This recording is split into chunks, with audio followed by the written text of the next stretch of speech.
পবিত্র রমজান মাস উপলক্ষে শ্রমজীবী মানুষের মাঝে ইফতার সামগ্রী বিতরণ করেছে চট্টগ্রাম ওয়াসা শ্রমজীবী ইউনিয়ন। রবিবার দুপুরে চট্টগ্রাম ওয়াসা ভবনের অডিটোরিয়ামে এই কর্মসূচির আয়োজন করা হয়। সংগঠনটি বাংলাদেশ জাতীয়তাবাদী কেন্দ্রীয় শ্রমিক দলের অন্তর্ভুক্ত। অনুষ্ঠানে সভাপতিত্ব করেন ইউনিয়নের সভাপতি নুরুল ইসলাম এবং সঞ্চালনা করেন সাধারণ সম্পাদক মোহাম্মদ নওশাদ। প্রধান অতিথি হিসেবে উপস্থিত ছিলেন চট্টগ্রাম সিটি কর্পোরেশনের মেয়র ডক্টর শাহাদাত হোসেন। প্রধান বক্তা ছিলেন মহানগর বিএনপির সাবেক সাধারণ সম্পাদক আবুল হাশেম বক্কর।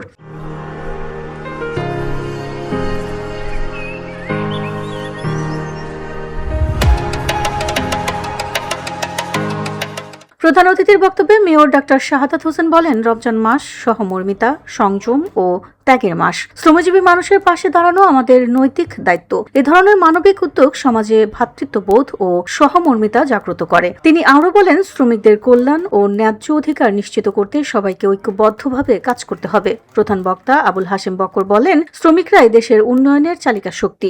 সংগঠনের মাধ্যমে শ্রমিকদের অধিকার রক্ষা ও কল্যাণে কাজ অব্যাহত রাখতে হবে। মাগফিরাতের 10 দিন শুরু হয়েছে।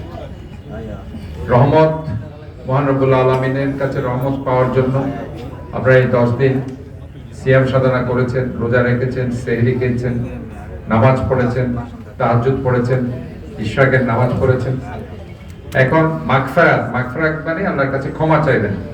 এই 10 দিন শুধু আল্লাহ। অনুষ্ঠান শেষে উপস্থিত শ্রমজীবী ও নিম্ন আয়ের মানুষের মাঝে ইফতার সামগ্রী বিতরণ করা হয়। এ সময় আরও উপস্থিত ছিলেন সহসভাপতি মোহাম্মদ ওমর, মোহাম্মদ জালাল উদ্দিন, আলমগীর, নাসিম, শের মোহাম্মদ, রমজান, আব্দুল মাবুদ, নুরুল আমিন, জনি, মশিউর, ইকবাল ও সেলিম, সহ সাধারণ সম্পাদক মাহবুবুর আলম এবং নগর বিএনপির নেতা তানভীর মল্লিক সহ অন্যান্য নেতৃবৃন্দ। VOD Bangla news desk.